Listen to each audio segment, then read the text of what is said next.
और दक्षिण कश्मीर में स्थित पवित्र अमरनाथ गुफा के पास शुक्रवार शाम को बादल फटने से आई आकस्मिक बाढ़ के कारण कई लोग बह गए। अभी भी इस घटना के बाद कई लोग लापता हैं, लेकिन सेना पूरी मुस्तैदी से ऑपरेशन जिंदगी को पूरा करने में जुटी है।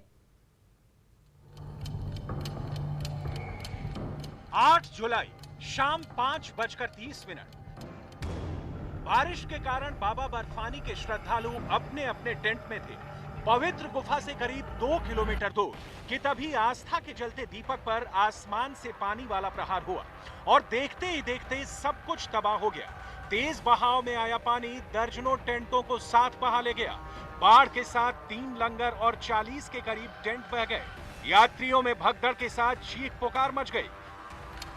शाम 6:30 बजे आपदा की सूचना एनडीआरएफ की टीम को दी गई। शाम 7 बजे राहत के लिए बचाव दल निकला। शाम 7:30 बजे रेस्क्यू टीम गुफा के पास तक पहुंची।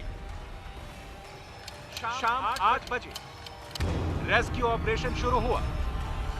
शाम 8:30 बजे रेस्क्यू ऑपरेशन रात भर जारी रहा। सुबह 5 बजे 9 जुलाई सुबह कई लोगों के शव निकाले गए।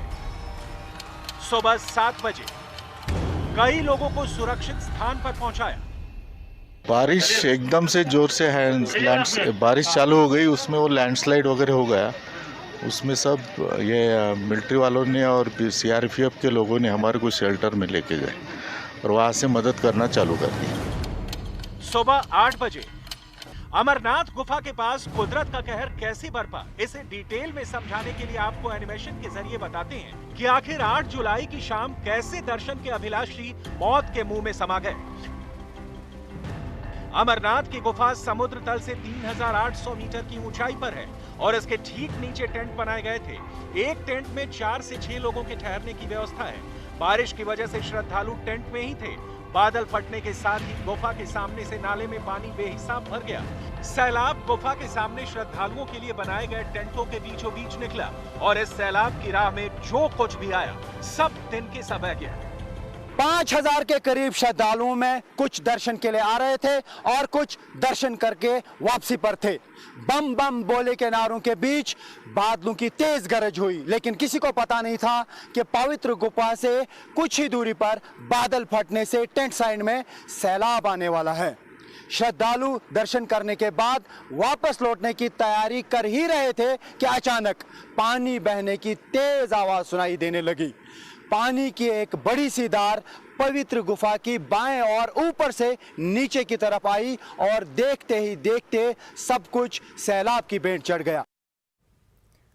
वहीं अमरनाथ गुफा के पास 1 घंटे के अंदर इतनी बारिश हो गई जो कभी नहीं हुई थी। लोगों के बचाने में सेना के साथ एनडीआरएफ, आईटीबीपी के जवान इस वक्त जुटे हुए हैं। असल में अमरनाथ गुफा के पास फटे बादल से 1 घंटे के भीतर इतनी बारिश हो गई जितनी 5 घंटों में भी नहीं होती। मौसम विभाग के मुताबिक शाम 5 बजे से लेकर 6 बजे के बीच गुफा के ऊपरी हिस्से में 25 mm बारिश हो गई, जबकि इससे पहले दोपहर 12 बजे से लेकर शाम 5 बजे तक मात्र 30 mm बारिश हुई थी। गुफा के ऊपर एकदम तेजी से हुई बारिश सैलाब बनकर नीचे आई, जिसके साथ बड़े पत्थर और मलबे आए और इसकी वजह से कई लोगों की जान चली गई। सिर्फ मलबे में ही नहीं बल्कि पानी के तेज बहाव के बीचों बीच जाकर जवानों ने लोगों को तलाशा। यहां तक कि डंडों का सहारा लिया गया। डंडों के जरिए ये जानने की कोशिश की गई कि कोई पत्थरों के बीचों बीच तो नहीं फंसा हुआ। प्रभावित क्षेत्र में फंसे लोगों को सुरक्षित निकाला गया। इसके लिए रेस्क्यू टीम की तरफ से रेस्क्यू ऑपरेशन की शुरुआत की गई। लोगों को बचाने के लिए मौके पर एनडीआरएफ और एसडीआरएफ की टीम ड्यूटी पर है। जम्मू कश्मीर पुलिस ने भी फौरन लोगों को सुरक्षित जगह पर पहुंचाया। राहत के काम में मदद करने के लिए हेलीकॉप्टर्स भी ड्यूटी पर हैं। आईटीबीपी समेत तमाम सुरक्षा एजेंसियां मिलकर काम कर रही हैं। करीब 15,000 लोगों को सुरक्षित स्थानों पर पहुंचा दिया गया है। केदारनाथ में बादल फटने के बाद की बाढ़ की तस्वीरें दुनिया ने देखी थी।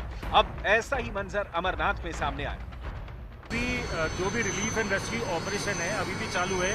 भारतीय सेना, स्टेट के फोर्सेस, दूसरे डिपार्टमेंट, एनडीआरएफ, एसडीआरएफ सभी बहुत अच्छे कोऑर्डिनेशन में काम कर रहे हैं। रिलीफ और रेस्क्यू ऑपरेशन बहुत जोर शोर से चला हुआ है। पर एग्जैक्टली उसमें कंप्लीट होने में टाइम कितना लगेगा, ये क्योंकि बहुत ही डिफिकल्ट टेरेन है, बारिश बहुत ज़्यादा हुई है, स्लाइडिंग ज़्यादा थी, तो एग्जैक्ट टाइम और फिगर देना अभी संभव नहीं है। जैसे जैसे ऑपरेशन प्रोग्रेस होगा आप लोगों को उसके हिसाब से इंफॉर्मेशन दे दूँगा। अचानक अपने सामने तेज रफ्तार से बढ़ रहे पानी को देखकर लोग काफी दहशत में आ गए। अमरनाथ गुफा के पास कुदरत के ऐसे कहर की किसी को उम्मीद नहीं थी, लेकिन पहाड़ों पर ऐसा खतरा हमेशा बना रहता है और 8 जुलाई को ये अमरनाथ में हुआ।